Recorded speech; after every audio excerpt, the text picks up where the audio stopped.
اعوذ باللہ من الشیطان الرجیم بسم اللہ الرحمن الرحیم۔ محترم ناظرین السلام علیکم ورحمۃ اللہ وبرکاتہ۔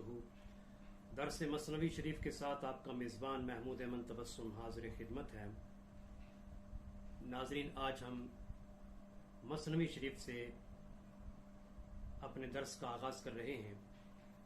اس سے پہلے آپ نے حضرت شاہ شمس تبریز رحمۃ اللہ تعالی علیہ کے سوانح عمری، اس کے بعد مولانا جلال الدین رومی علیہ رحمہ کی حالات زندگی پر ہمارے دروس کو سماعت کیا۔ آج ہم مثنوی شریف سے باقاعدہ اپنے درس کا آغاز کر رہے ہیں۔ مثنوی مولائے روم تقریباً 26,000 اشعار پر مشتمل ہے، جس میں دین کا ہر مسئلہ شعر کی زبان میں سمجھا دیا گیا ہے۔ مولانا علیہ رحمہ نے دین، سلوک، زہد، عشق اور تصوف سمجھانے اور لوگوں کو ہدایت پر لانے کے لیے قیاس تمثیلی کا اسلوب اختیار کیا ہے۔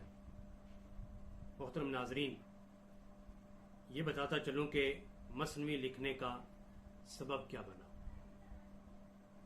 آخر وہ کیا بات تھی کہ مولانا جلال الدین رومی علیہ رحمہ نے 26,000 اشعار پر مشتمل مثنوی لکھ دی۔ اس کا ایک سبب تو یہ تھا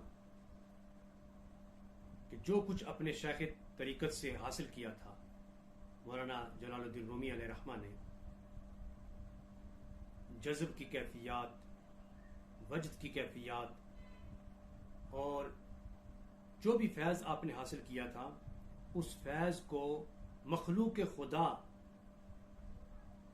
تک لوٹانے کے لیے آپ نے مثنوی کا سہارا لیا۔ دوسرا سبب یہ بنا کہ جب حضرت شاہ شمس تبریز رحمۃ اللہ تعالی علیہ ایک عرصہ دراز تک غائب ہو گئے، تو مولانا جلال الدین رومی علیہ رحمہ کی اب جو کیفیات تھیں وہ یہ تھیں کہ آپ کی جدائی اور آپ کے غم میں ہر وقت سوچتے رہتے اور پریشان رہتے، یہاں تک کہ ایک روز آپ جب باہر نکلتے ہیں تو آپ کے کانوں میں ایک درد بھری آواز پہنچتی ہے، درد و سوز سے لبریز وہ آواز جب رس گھولتی ہوئی آپ کے کانوں میں پڑتی ہے، وہ آواز کیا خوبصورت آواز تھی، دل ہلا دینے والی آواز تھی، اور وہ آواز بانسری کی آواز تھی۔ ایک بانسری بجانے والا اپنی خوبصورت آواز سے اپنا کوئی پیغام دے رہا تھا، گویا وہ بھی اپنا کوئی درد چھیڑ کے بیٹھا ہوگا۔ تو مولانا جلال الدین رومی علیہ رحمہ نے اس کو حقیقت کا روپ دینے کے لیے، کیونکہ وہ بانسری کی آواز تھی، تو مثنوی شریف کا آغاز اسی بانسری سے مناسبت رکھتے ہوا اس شعر سے کرتے ہیں آپ۔ وہ شعر کیا ہے، سماعت کیجیے۔ بشنو از نے چون حکایت می کند، بشنو از نے چون حکایت می کند، وز جدائی ہا شکایت می کند۔ آپ فرماتے ہیں کہ بانسری سے سن کیا حکایت بیان کرتی ہے، اور جدائیوں کی اپنی ایک لمبی داستان چھیڑ کے کیا شکایت بیان کر رہی ہے۔ تو نے سے مراد بانسری ہے، اور مولانا روم علیہ رحمہ نے بانسری سے مراد روح لیا ہے۔ روح عالم ارواح میں اپنی اصل یعنی ذات حق میں لوٹنے کی مشتاق ہے، اور جو اس راز کو سمجھتا ہے وہی، بانسری کہتی ہے، جو اس راز کو سمجھتا ہے وہی میرے نالے کی اصل کو بھی سمجھتا ہے۔ نئے انسانی جسم کا استعارہ ہے، اور اس میں پھونکی گئی سانس جو ہے وہ روح ہے۔ تو ناظرین، نئے سے مراد بانسری اور بانسری سے مراد روح۔ نئے یعنی بانسری بانس کے درخت سے بنائی جاتی ہے، اور پتہ ہے کہ بانسری کیسے بنتی ہے؟ بانس کا اس کی وہ ٹہنی، وہ شاخ کہ جو بڑی نازک پتلی ہوتی ہے، اس کو کاٹا جاتا ہے، اس کے بعد اس کو خشک کیا جاتا ہے، پھر اس سے گودا نکالا جاتا ہے، اس کو خالی کیا جاتا ہے، اور پھر اس میں ترتیب کے ساتھ سوراخ کیے جاتے ہیں۔ ایسے ہی اگر ہم انسانی جسم کو لیں تو انسانی جسم مٹی سے بنا ہے، اور جسم کے اندر کان ہے، ناک ہے، اور منہ کی صورت کے اندر سوراخ رکھے گئے ہیں۔ جب روح اپنے آپ کو بدن کے پنجرے میں اسیر محسوس کرنے لگتی ہے تو وہ بھی نے کی مانند فریاد کرنے لگتی ہے کہ وہ اپنے اصل کی طرف لوٹ جائے، اور پھر اپنے اصل کی طرف یعنی عالم ارواح کی طرف لوٹ جانے کی خواہش کرتی ہے۔ یہی وہ کیفیت ہے کہ جس سے مولانا روم علیہ رحمہ خود بھی گزر رہے ہیں۔ اور مزید کیا فرماتے ہیں کہ وہ بانسری کیا کہتی ہے؟ کزنیستان تمرا ببریدا از نفیرم مرد و زن آلیدا بانسری کہتی ہے کہ جب سے مجھے اپنے اصل یعنی بانس کے درخت سے کاٹا ہے تو میرے نالوں سے یعنی میری فریاد سے، میرے رونے سے، میری روتی ہوئی آواز سے مرد اور عورتیں سب روتے ہیں۔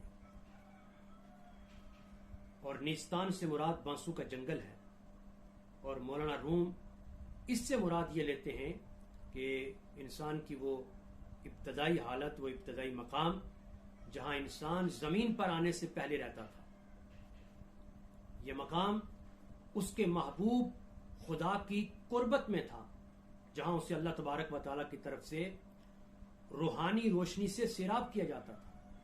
جیسے بانس کا درخت ہے، اس کو کبھی ندی کا پانی دیا جاتا ہے، کبھی جھیل کا پانی دیا جاتا ہے اس کو پروان چڑھانے کے لیے، ایسے ہی روح انسانی جو ہے اسے اللہ تبارک و تعالیٰ کے نور سے سیراب کیا بندی والا دور یاد آتا ہے۔ جیسے بانسری اپنے بانس سے کٹ کے، درخت سے کٹ کے تو وہ بچھڑی، تو اس نے اپنے وہ جو مراحل تھے نا بچھڑنے کے، جدائی کے، وہ بیان کرتی ہے۔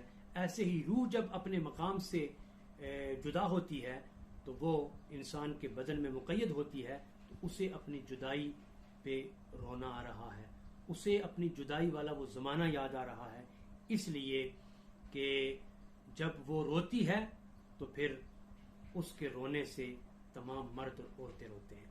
ناظرین، اس موضوع کو دوسرے بہت سے صوفی شعراء نے اس طرح کے خیالات کو اپنے اشعار کا موضوع بنایا ہے۔ اگر میں بات کروں حضرت امیر خسرو علیہ رحمہ کی، وہ کہتے ہیں کہ مینالم زار از آن کے چو نہ بی مغز شدست استخوانم، وہ کہتے ہیں میں بھی نئے کی طرح آہو بکا کرتا ہوں، اس لیے کہ میری جو ہڈیاں ہیں وہ بھی گودے سے خالی ہو چکی ہیں اور خشک ہو چکی ہیں۔ اور اگر میں بات کروں حضرت حافظ شیرازی رحمۃ اللہ تعالی علیہ کی، تو وہ کیا کہتے ہیں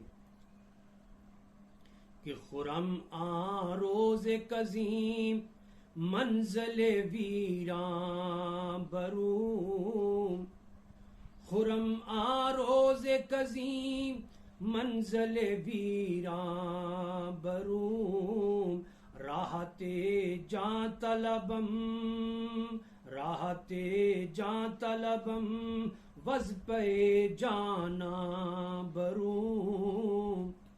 حافظ شیرازی کہتے ہیں وہ دن کیسا خوشی کا دن ہوگا جب میں اس ویران منزل سے رخصت ہو جاؤں گا، اور میں اپنی روح کے لیے سکون کا متلاشی ہوں، اور پھر میں وہاں چلا جاؤں گا جہاں میرا محبوب رہتا ہے۔ ناظرین، اسی موضوع کو رومی کشمیر عارف کھڑی میاں محمد بخش رحمۃ اللہ تعالی علیہ وہ کیا لیتے ہیں اور کیا خوب کہتے ہیں۔ آپ فرماتے ہیں کہ جس ولوے کو فکر جدائی کتھے ملاپ نہ سکھدا، لمب انگار نہ کٹھے رہ سن، ایتھے غم دعاں دا دکھ دا۔ آپ فرماتے ہیں کہ جس طرف بھی دیکھو، جسے بھی دیکھو، اسے جدائی کا ہی غم کھائے جا رہا ہے، اور کہیں بھی سکھ کا ملاپ نظر نہیں آتا. اور کہتے ہیں شعلے اور انگارے. آپ نے دیکھا نا، انگار شعلہ ختم ہوتا ہے، آگ جو ہے وہ لکڑی کا انگارہ، خالی شعلہ ختم ہوتا ہے تو انگارہ رہتا ہے، جب لکڑی جل جاتی ہے تو انگارہ رہتا ہے. اور شعلہ کب ہوتا ہے؟ شعلہ جب لکڑی جل رہی ہوتی ہے. تو آپ نے مثال دی کہ شعلے اور انگارے ایک ساتھ مل کر نہیں رہ سکتے، اس لیے کہ جو غم کا دھواں ہے وہ سلگ رہا ہے. اور نئے کے حوالے سے رومی کشمیر آر پہ کھڑی کیا کہتے ہیں؟ آپ فرماتے ہیں کہ سن مرلی دی لکڑ کولوں درد وچھوڑا رکھ دا سبنا دا اے حال محمد کہواں کی حال مکھ دا. وہ فرماتے ہیں کہ تو درخت سے جدا ہونے والی بانسری کی لکڑی سے سن وہ کیا فریاد کرتی ہے، جو اپنے اصل سے کٹ کر جب جدا ہوئی ہے تو وہ رو رہی ہے، بین کر رہی ہے. سبنا دا اے حال محمد، اے محمد سبھی کا یہی حال ہے، اور میں انسان کے حال کے بارے میں کیا کہوں. محترم ناظرین، آج کا درس انہی اشعار کے اوپر مشتمل تھا، مثنوی مولا روم. آئندہ انشاءاللہ ایک نئے موضوع کے ساتھ حاضر خدمت ہوں گے. اجازت دیجیے، والسلام علیکم ورحمۃ اللہ وبرکاتہ.